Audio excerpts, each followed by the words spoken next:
Hello, Professor, TAs, and peers. This is our economics project. Our group members are Montserrat Lopez, Emily Cano, Shirquain Prudent, Uber Contreras, and Andrew. This project is divided in 5 different questions. Question number 1. Pause the video to read the question carefully. This question is divided in 4 different tasks.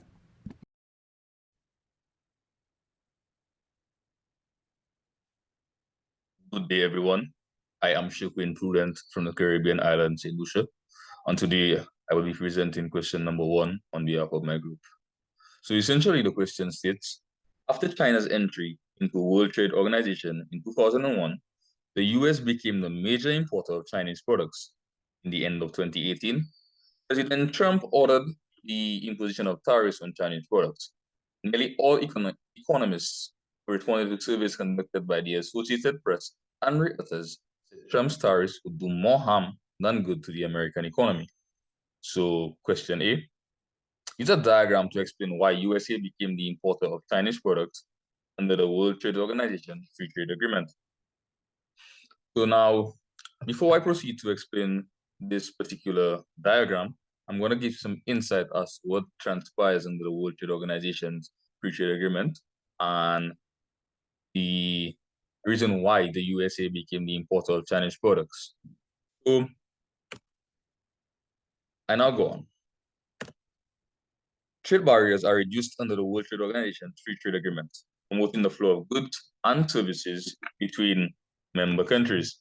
China became a major exporter of goods due to its large and relatively low-cost labor force. And because of its large consumer market and strong purchasing power, the United States attracted Chinese products. Now, in this graph, we can see that the domestic price, denoted by PB, is greater than the world price, which is denoted by PW. So, in any case, when the domestic price is greater than the price of the world, we know that this particular country does not have a comparative advantage in producing goods. And in the USA market, PD is greater than PW, which means the USA does not have comparative advantage, so the USA imports the goods. And I'll proceed to question, B. Use another diagram to show how the President Trump's tariff policy will affect the USA's import of Chinese products. So, to protect domestic industries and address trade imbalances, President Trump imposed tariffs on Chinese products. So he was very concerned about the well-being of his domestic firms, and he decided to implement this policy so that it would protect domestic firms. Tariffs raised the cost of importing Chinese goods for American businesses, potentially reducing the amount of Chinese products imported. So the implication of the tariffs would have been a reduction in the imports of the goods to the USA from China. The tariffs were intended to boost domestic production and reduce the trade deficit, but they were expected to have a negative impact on the economy. So in this diagram, I'm going to explain what transpires as a result of the imposition of the tariff by President Trump. So we can see that there's a price increase. So the new price now becomes PW plus the tariff, and the initial price was PW. So as a result of the tariff, the implications in the USA's market is a price increase and a quantity imported decrease. And I'll proceed to question C. Question C asks, do you agree with those economists? Explain your argument. Proceeded by question D, use graphical analysis to support your argument.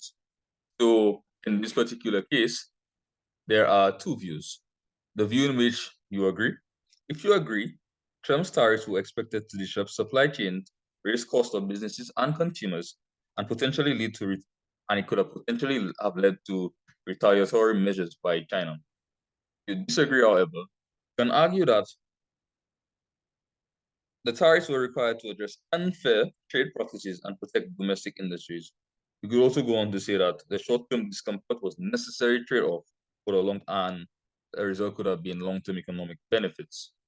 Now, in this diagram, you can see that the implications of the tariff has a negative impact on consumers in the USA's market.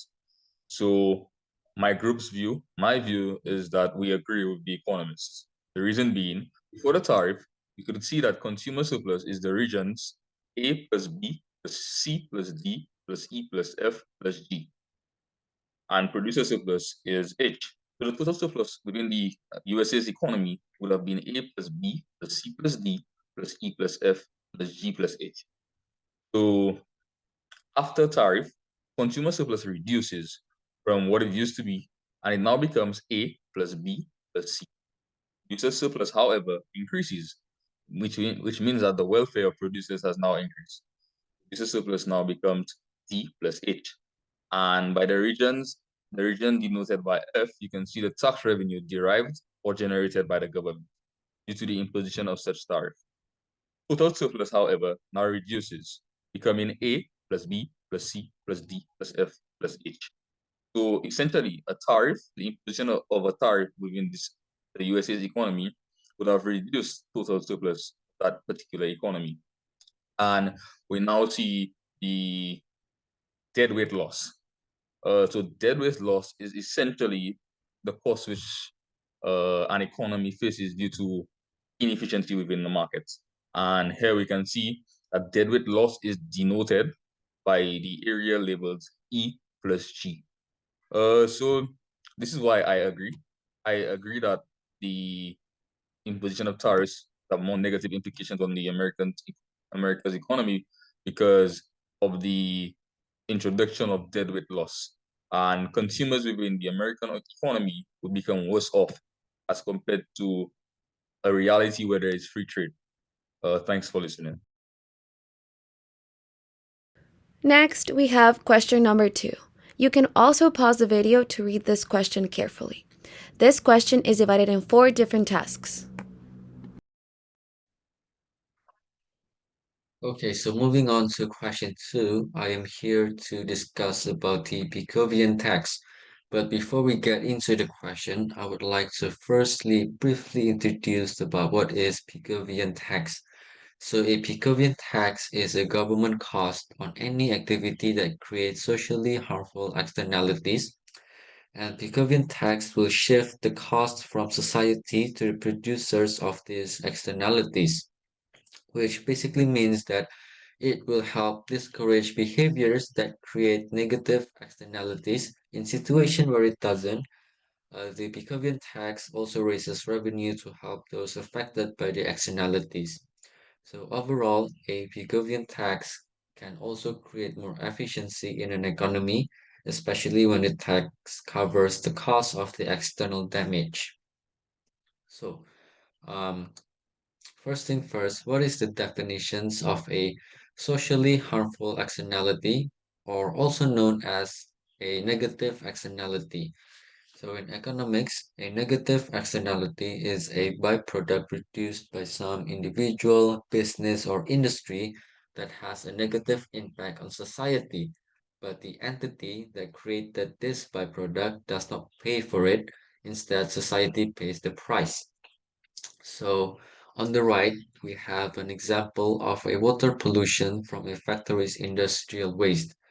This externality may have negative impacts on those using water located around a factory or manufacturer.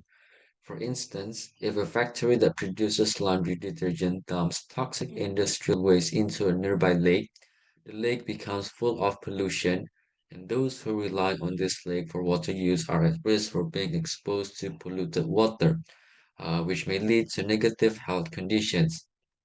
So simply put, the factory that produced the pollution, it doesn't have to pay for anything, and it also doesn't pay for any compensation. So basically, it doesn't cost the factory anything. However, those who rely on the lake for water use can no longer rely on that lake because the lake is now polluted with water pollution. So basically, the society is the one who pays the price for the pollution. And this is where Picovian taxes step in. So how Picovian taxes shift the cost from society to the producers of this socially harmful externality. So Picovian taxes internalize this external cost, by imposing a tax on the offending harmful activity. So the government will set a price for this pollution. So let's say that the government decided to put a $15 price for the water pollution, and so the demand for pollution rights will now become 60. And why Pigouvian taxes discourage behaviors that create this negative externality. So when the tax is placed on the quantity of emissions from the factory, the producer have an incentive to reduce output to the socially optimum level. As I have mentioned before the Pigouvian tax is applied to the market, the factory doesn't have to pay for anything for the pollution that it produced, whether it is the society that pays the price. But after Pigouvian taxes is applied, the producer has now to pay tax for the pollution that it produced, which means that the producer has now an incentive to reduce the output. And because of that, less pollution will also be produced. So, why Pigouvian tax can also create more efficiency in an economy, especially when the tax covers the cost of the external damage. So let's go back to the diagram here.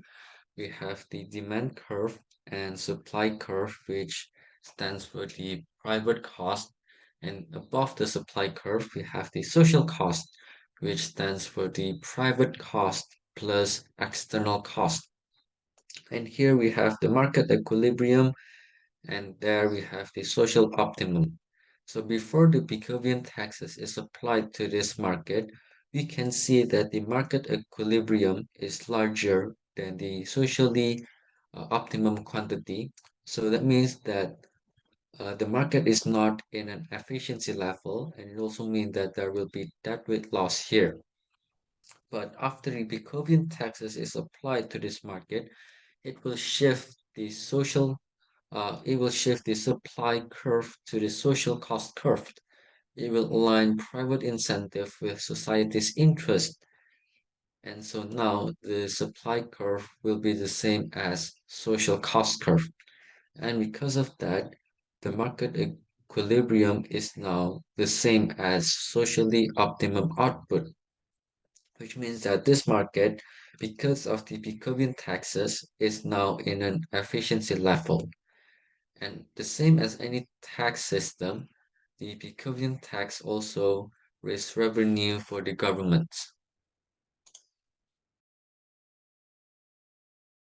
Question number 3. This question includes the graph that you see above and other 2 tasks. Hi, my name is Emily, and today I'm going to be presenting question 3 for the economics final project. So firstly, we're given table 1, where quantity stands at 2,000, total revenue stands at 4,000, and then total variable cost stands at 3,600. So firstly, we're asked to complete table 1,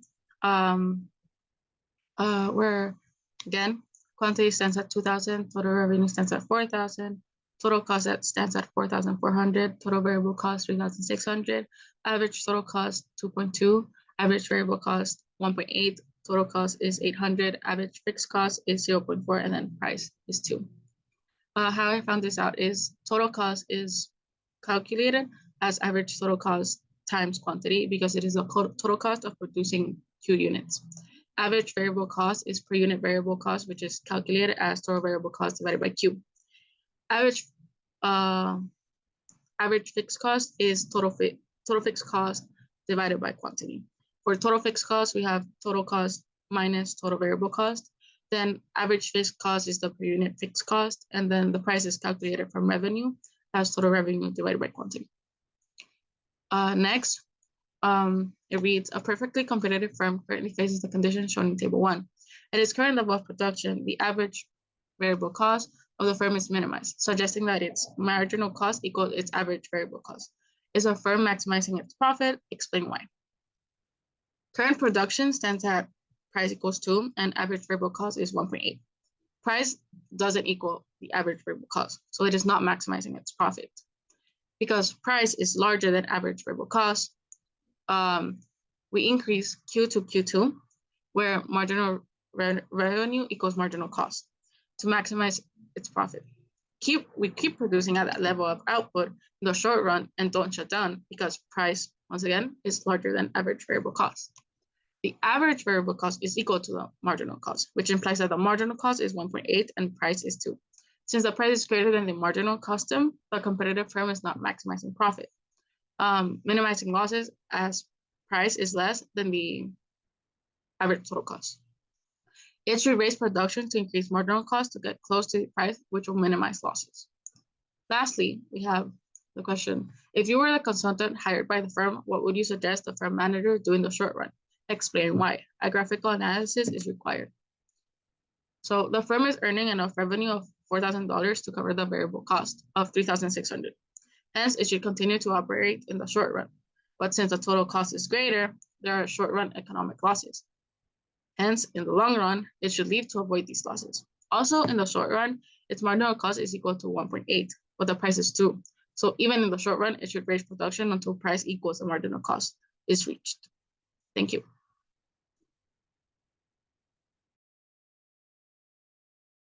Question number 4. For this question, we use the table that you see on the screen to complete the 3 different tasks.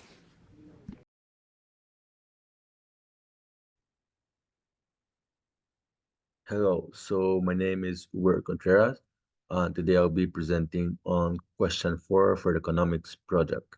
So question 4 states, Barrick Gold owns the Bulyanhulu mine in Tanzania and the Kalgoorlie mine in Australia. The table 2 reports information on selling prices and costs for the 2 mines. Barrick's selling price of gold differs from the spot price as some production is sold through long-term contract and also owing to the company's use of hedging. The average cash cost or average variable cost includes operating costs, royalties, and taxes, while the average cost includes the cash cost as well as amortization. So here we can see the table 2 shows all the stats about Barrick Gold's comparison and annual reports. So for Bulyanhulu in 2002, 2, 3, and 4 for production, the 1,000 ounces, they produced 356 in 2002, 340 in 2003, and 350 in 2004. On the other hand, Kalgoorlie in 2004 produced 444,000 ounces. The sale price per ounce was for Bulyanhulu in 2002 was 339, in 2003 366, and in 2004 391. And for Kalgoorlie, it was 391 as well. The average cash cost per ounce was 198 in 2002 for Bulyanhulu, 246 in 2003, and 284 in 2004. And for Kalgoorlie, it was 234 in 2004. The average cost per ounce was 300 in 2002 for Bulyanhulu, 369 in 2003, and 384 in 2004. And for Calgary, it was 278. So question A states, suppose that the Bulyanhulu mine always produces at a scale where its marginal cost equals the selling price of gold. Its marginal cost curve, however, shifts with changes in electricity, in prices, wages, and other factors. Using the data from table 2, which we already presented, illustrates the shift in Bulyanhulu's marginal cost curve and the selling price and profit maximization scale of production between 2002 and 2004. The following slide, this slide, we have the illustration of how it changed between 2002 and 2004. So in 2002, they were producing at 339 per ounce and production of 356 ounces. In 2003, it rose. They were producing at 366 per ounce with 340 ounces. And in 2004, it rose even more. It went up to 391 for the price of ounce and at 350, which they're producing at 350. So here you can see how it moved from 2002 to 2003 and then to 2004. Okay, and the following question for B was 2003. Barrick continued to produce from the Bulyanhulu mine even though the selling price of gold at 366 per ounce was less than its average production cost of 369 per ounce. Was this a mistake? So we concluded, me and my group, that not necessarily. It makes sense not to shut down at that year because the selling price at that year was 306 per ounce, and the average cash cost or average variable cost was 336 per ounce, which was less than the than the price. So deciding to continue the production might not be a mistake. Question C was use Barrick's 2004 data to compare one, the short run break-even condition for Bulyanhulu and Kargoy, and two, the long run break-even condition for the two mines. So for Bulyanhulu, short break even it was 284 per ounce, and the long run break even was 384 per ounce. For Kargoy, the short run break even was 234 per ounce, and for the long break even was 278 per ounce. So for conclusion, both the short run and the long run break even prices were lower than at Calgary than Bulyanhulu. Thank you. Last but not least, we have question 5. This question includes 5 different tasks. Hello, my name is Montserrat Lopez, and I'm going to present question number 5. Task A. What is a natural monopoly? An industry experiences a natural monopoly when the largest supplier, who is typically the initial entrant, has an overwhelming advantage over potential competitors due to the high infrastructure costs and other obstacles to entry, proportional to the size of a market. In this diagram shown in the screen, the average cost, average variable cost, and marginal cost curves would reflect significant economies of scale. The AC and the AVC would typically decline over a wide range of output, with the AC curve lying above the AVC curve due to the fixed cost.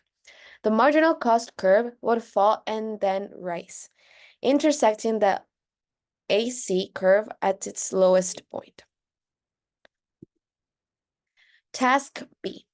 Why is an electric company such as Tide Power Company a natural monopoly? Tide Power is considered a natural monopoly since it operates in an industry with high fixed costs due to the costly infrastructure necessary to generate and deliver electricity. Power plants, transmission lines, and distribution networks are all included in these expenditures. Because of this, expenses are different from the amount of electricity produced.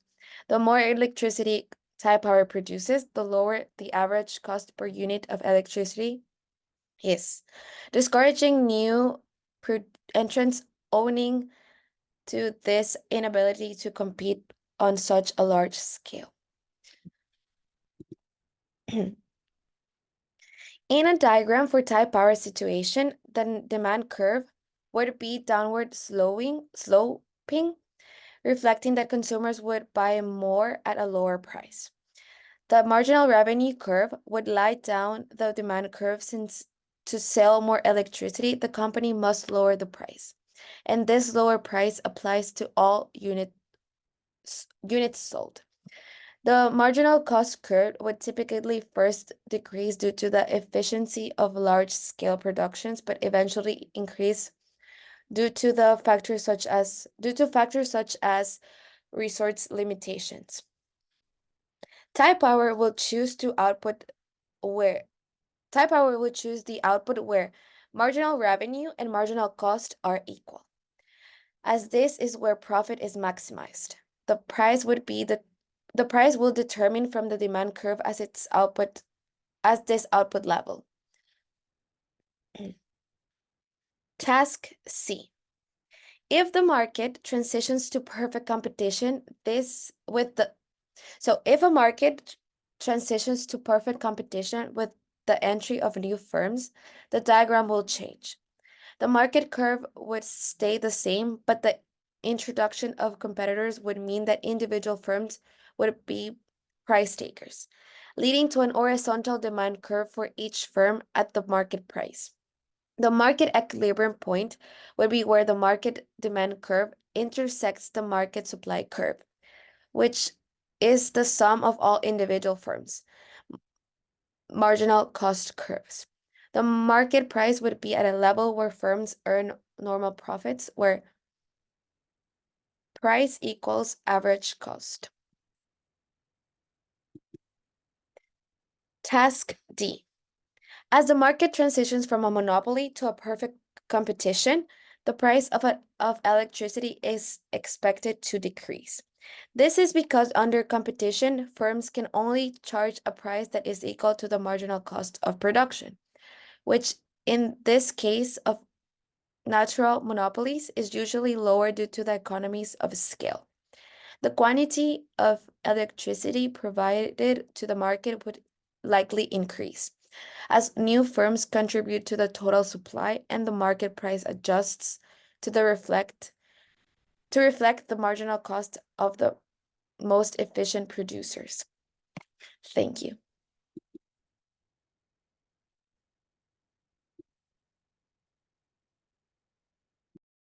Thank you for your attention and watching our presentation. Have a wonderful day.